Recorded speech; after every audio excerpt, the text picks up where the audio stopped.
Hi students, here we are discussing helminthiasis, that the diseases caused by helminthic parasites. One is Ascaris, the disease Ascariasis. The pathogen is called Ascaris. Ascaris in a in the intestine. Intestine അത് വന്ന് multiply ചെയ്ത് block ഉണ്ടാക്കുമ്പോൾ ഇതുപോലെ surgery വെച്ച് remove ചെയ്യലാണ് നിവൃത്തി. ഇത് ഈ അസ്കാരിസ് ഒരു എന്താണ് ഹ്യൂമൻ ഒരു ലാർജ് നെമറ്റോഡാണ്. ഇൻഫെക്റ്റിംഗ് നെമറ്റോഡൊക്കെ ഒരു 35 സെന്റിമീറ്റർ ഒക്കെ ചിലപ്പോൾ എത്താവുന്ന ഒരു പാത്തജൻ കൂടിയാണ് Ascaris. Okay, female mail differences കാണിക്കുന്ന ആഷൽമിന്തസ് ബിലോങ്സ് ടു ആഷൽമിന്തസ് പാരസൈറ്റ്. എന്താണ് ഡിസീസ് സിംറ്റംസ്? നമ്മൾ പറഞ്ഞല്ലോ ഇൻഡസ്ട്രൈനിൽ ബ്ലോക്ക് ഉണ്ടാക്കണമെന്ന്. അപ്പൊ blockage of ഇൻഡസ്ട്രൈനൽ passage, muscular pain, fever, internal bleeding, anaemia. എപ്പോ നമ്മുടെ ഹീമോഗ്ലോബിൻ കണ്ടന്റ് കുറയണോ അപ്പൊക്കെ നമുക്ക് അനീമിയ കണ്ടീഷൻസ് ഉണ്ടാവും. അപ്പൊ സ്റ്റൊമക് പെയിൻ അല്ലേ? ഓക്കെ. ദെൻ അസ്കാരിയാസിസ് ട്രാൻസ്മിഷൻ, ഇതെങ്ങനെയാ നമുക്ക് വരുന്നത് നോക്കാം. That is by faecal oral transmission ആണ്. നമുക്ക് കണ്ടാമിനേറ്റഡ് ഫുഡ് അകത്ത് കയറി എന്ന് വിചാരിക്കാം. അപ്പൊ അത് ഇൻഡസ്ട്രൈനിൽ എത്തുന്നു. ഇൻഡസ്ട്രൈനിൽ വെച്ച് അത് മൾട്ടിപ്ലൈ ചെയ്ത് വീണ്ടും ആ ഇൻഡസ്ട്രൈനിൽ നിന്ന് ശരീരത്തിന്റെ മറ്റു ഭാഗങ്ങളിലേക്കൊക്കെ അത് സെക്കൻഡറി ഒരു ട്രാൻസ്മിഷൻ നടത്തും ശരീരത്തിന്റെ അകത്ത് വെച്ച് തന്നെ. അങ്ങനെ പോണ വഴിക്ക് ചിലപ്പോൾ അത് ഈ ത്രോട്ട് വഴിയൊക്കെ വീണ്ടും അത് കടന്നു വരാം. അങ്ങനെ വരുമ്പോൾ ചിലപ്പോൾ നമുക്ക് ഇവിടെ ഉണ്ടാവുന്ന ഇൻഫെക്ഷൻസ് നമുക്ക് കഫൊക്കെ ആയിട്ട് അനുഭവപ്പെടാം. അങ്ങനെ അത് റിപ്പീറ്റ് ചെയ്ത് finally settle in the digestive tract and it multiplies there and it make some blockage and cause the symptoms of the disease called ascariasis. ഇനി ഈ പേഴ്സണില് ഈ അസ്കാരിസ് മെയിൽ ആൻഡ് ഫീമെയിൽ ഉണ്ടാവുമല്ലോ, അപ്പൊ അവരുടെ eggs they pass through the feces of this infected person. അങ്ങനെ അതവിടെ വന്ന് എന്താണ് ഗ്രൗണ്ടിൽ കിടക്കുമ്പോൾ അവിടെ വെച്ച് അത് ഫെർട്ടിലൈസ്ഡ് ശേഷം നടന്ന് fertilized one that develops into larva, and these larva again get enter into a new host through contaminated food. ഭക്ഷണം ഇങ്ങനെ ഫ്ലൈസ് ഒക്കെ കൊണ്ടുവന്നിടാം. അപ്പോ അത് ഫ്ലൈസ് വന്നിരുന്ന ഭക്ഷണം കഴിക്കാല്ലേ, കണ്ടാമിനേറ്റഡ് ഫുഡ് ആൻഡ് വാട്ടർ, അതുവഴി വീണ്ടും അടുത്ത ആളിലേക്ക് എത്താം. അപ്പൊ നമ്മൾ അസ്കാരിയാസിസ് കണ്ടു. അടുത്തത് ഫിലേറിയ വേം, അനദർ പാരസൈറ്റ്. നോക്കൂ, ഇതൊരു ബ്ലഡ് സ്ലൈഡ് ആണ്, മൈക്രോസ്കോപ്പിക് ആണ്. നമ്മൾ നേരത്തെ പറഞ്ഞ ആള് ഒരു 35 സെന്റിമീറ്റർ നീളം ഉണ്ടാവാവുന്ന അസ്കാരിസിനെ പറഞ്ഞത്. It belongs to aschelminthes. This also belongs to aschelminthes, but it is very microscopic. RBC ആണത്. കണ്ടോ, ബ്ലഡിലെ RBC സെല്ലുകളുടെ ഇടയിൽ കാണുന്ന ചിലപ്പോൾ സ്ലൈഡൊക്കെ ഇങ്ങനെ പ്രിപ്പയർ ചെയ്ത് നിങ്ങൾ മൈക്രോസ്കോപ്പിൽ കൂടെ ഒക്കെ നോക്കുമ്പോൾ ചിലപ്പോൾ കണ്ടുനൊക്കെ വരൂല്ലേ. ഒരു വേം ആണ്, അത്രയും മൈക്രോസ്കോപ്പിക് ആയിട്ടുള്ള ഒരു വേം ആണ്. ഹെൽമിന്ത് പാരസൈറ്റ് ആണ് ഈ വ്യൂച്ചറേറിയ ബാൻക്രോഫ്റ്റി. ഓക്കെ, അത് ഫിലേറിയൽ വേം എന്ന് പറയും അതിനെ. അപ്പൊ അതുണ്ടാക്കുന്ന അസുഖം ഫിലേറിയാസിസ്. അത് സാധാരണ ലിംഫ് വെസലിലാണ് മൾട്ടിപ്ലൈ ചെയ്ത് അവിടെ ബ്ലോക്ക് ഉണ്ടാക്കുക. അപ്പോൾ ലിംഫ് വെസലില് മൾട്ടിപ്ലൈ ചെയ്ത് ബ്ലോക്ക് ഉണ്ടാക്കുമ്പോൾ നമുക്ക് ലിംഫാറ്റിക് എഡിമ ഉണ്ടാവും അങ്ങനെയുള്ള ആളുകളിൽ. കണ്ടോ, ലിംഫാറ്റിക് എഡിമ. അപ്പൊ ഒരു ഡിഫോമിറ്റീസ് ഉണ്ടാവും. ഒപ്പം തന്നെ ഫീവർ അങ്ങനത്തെ കണ്ടീഷൻസ് കാണുകയും ചെയ്യും. അപ്പം നമുക്ക് ഇതിന്റെ ഒരു ട്രാൻസ്മിഷൻ നോക്കി നോക്കൂ. ഇയാള് അത് ട്രാൻസ്മിറ്റ് ചെയ്യുന്നത് ആരാ? ഇവിടെ ഒരു വെക്ടർ ആണ്, ദാറ്റ് ഈസ് ക്യൂലെക്സ് മോസ്കിറ്റോ ആണ്. നോക്കി, ഇത് കണ്ടോ, ഇതിന്റെ ബോഡി അത് ശരിക്കും പാരലൽ ആയിട്ട് കാണാം. മറ്റേ ആൾ ഇങ്ങനെ തല കുത്തി നിന്ന പോലെയല്ലേ നിന്നത്, ഇവിടെ ബോഡി പാരലൽ ആയിട്ടാണ് കാണാം. അത് ക്യൂലെക്സ് മോസ്കിറ്റോ അല്ലെങ്കിൽ ചില ബ്ലാക്ക് ഫ്ലൈസ്, അതായത് ബ്ലഡ് ഫീഡിങ് ഇൻസെക്ട്സ് ഒക്കെ കൊണ്ടുവന്നിട്ട് ഈ ഇൻഫെക്ഷൻ അടുത്തടുത്ത ആളുകളിലേക്ക് എത്തിക്കും.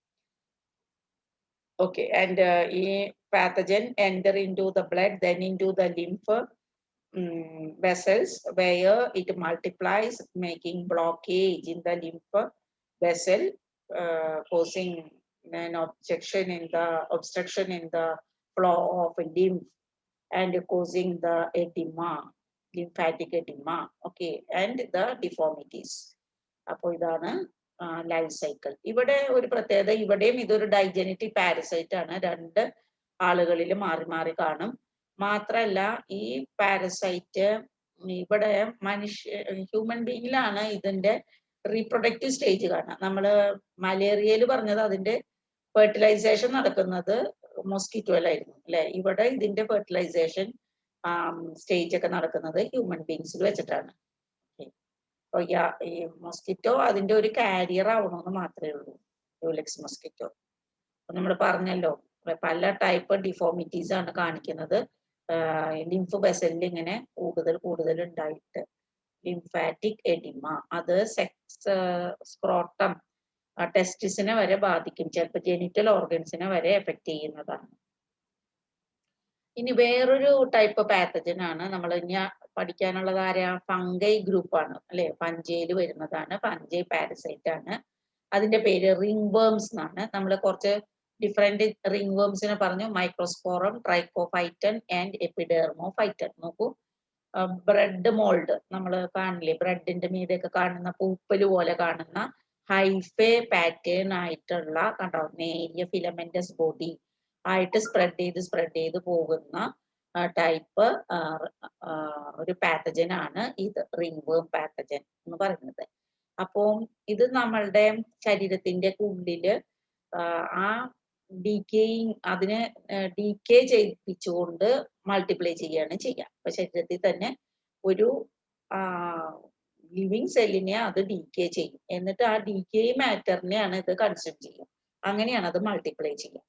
അങ്ങനെ വരുമ്പോ കണ്ടോ, അതിന്റെ മൾട്ടിപ്ലിക്കേഷൻ അത് നീങ്ങുന്നതിനനുസരിച്ച്, സ്പ്രെഡ് ആവുന്നതിനനുസരിച്ച് ആ ഏരിയ, ആ സ്പ്രെഡിങ് ഏരിയ ഒരു വേമിന്റെ അപ്പിയറൻസ് വരിക അല്ലെ, ഒരു വേമിന്റെ ഒരു അപ്പിയറൻസ് വരുന്നത് കൊണ്ട് the lesion having the shape of worm, then the pathogen is called as ringworm. അല്ലാണ്ട് പാത്തജൻ ശരിക്കും ആരാ ഇതിനകത്ത് ആരാ കാണുക, വേമാണോ? അല്ല, ഇതിനകത്ത് കാണുന്നത് ബ്രെഡ് മോൾഡിൽ കാണുന്ന പോലെ പൂപ്പലാണ്, അതായത് ഒരു ഫംഗൈ ആണ് കേട്ടോ. അപ്പൊ എന്താണ് ഈ സിംറ്റംസ് എന്തൊക്കെയാണ്? Dry scaly lesions, okay, dry scaly lesions and intense itching. നമുക്ക് ഭയങ്കരമായിട്ട് ചൊറിച്ചിലാണ് അതിന്റെ പ്രധാന ഒരു കണ്ടീഷൻ. നമുക്കറിയാലോ, റിംഗ് വേം ഇൻഫെക്ഷൻ കൊണ്ട് പരസ്യമൊക്കെ കണ്ടിട്ടില്ലേ നിങ്ങള്? ഓക്കെ, അപ്പൊ ഈ റിംഗ് വേം ഇൻഫെക്ഷൻ കണ്ടോ എങ്ങനെയൊക്കെയാ അത് വരിക? ഈ പറഞ്ഞ ഫംഗൈ ഇൻഫെക്ഷൻ, നമ്മൾ മര്യാദയ്ക്ക് കൈയൊക്കെ വല്ലയിടത്തൊക്കെ പോയി ഡേർട്ടി സോയിലൊക്കെ ചെയ്ത് കഴുകാതെ ഇരുന്നാല്, അല്ലെങ്കിൽ കുറെ നേരം ആ അഴുക്കോട് കൂടി നിന്നാല്, അല്ലെങ്കിൽ അതുപോലുള്ള ആളുകളുമായിട്ട് കോണ്ടാക്ട് നടത്തിയാല്, skin to skin contact, okay, even pet ആനിമൽസിന്ന് വരെ അവർക്കുണ്ടെങ്കിൽ നമ്മൾക്കും അതുണ്ടാവാം. മാത്രല്ല ഒരേ പാണ്ടവേഴ്സ് ഒക്കെ അങ്ങനെ തന്നെ ഉപയോഗിക്കുകയാണെങ്കിൽ ആ heat and moisture help these fungi to grow. അതുകൊണ്ട് നമുക്കറിയാലോ പ്രിക്കോഷൻസ് എന്തൊക്കെ എടുക്കണമെന്ന്. കണ്ടല്ലോ, ഫംഗൈ ഇൻഫെക്ഷൻസ് കണ്ടില്ലേ, ഇതിങ്ങനെ സ്പ്രെഡ് ചെയ്തിട്ട് ശരീരത്തിലേക്ക് ഇങ്ങനെ അത് സ്പ്രെഡ് ചെയ്യാണ് ചെയ്യുക, ഈ ഹൈഫേ സ്പ്രെഡ് ചെയ്തിട്ട്.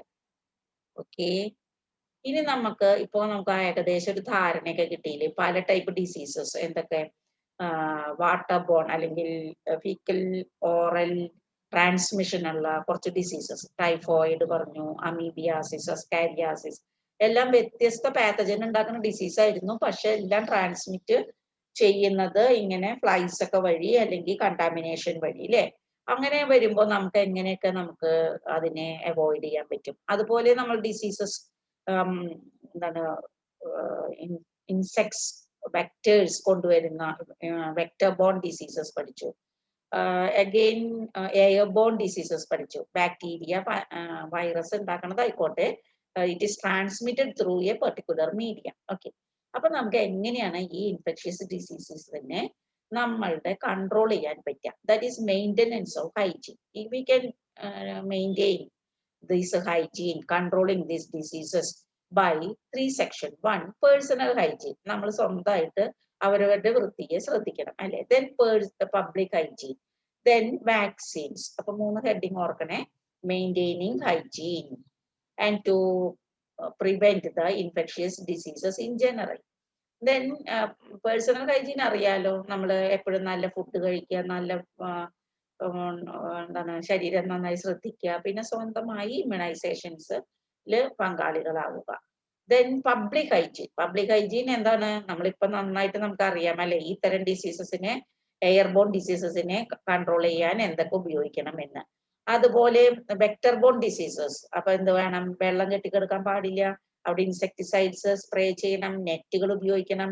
പിന്നെ നമുക്ക് വേണമെങ്കിൽ ഈ ലാർവിവോറസ് ഒക്കെ ഇവിടെ കറക്ഷൻ, ലാർവിവോറസ് ഫിഷസിനെ റിലീസ് ചെയ്യിക്കാം അങ്ങനെയുള്ള സ്റ്റാഗ്നന്റ് വാട്ടർ ഏരിയയിലൊക്കെ.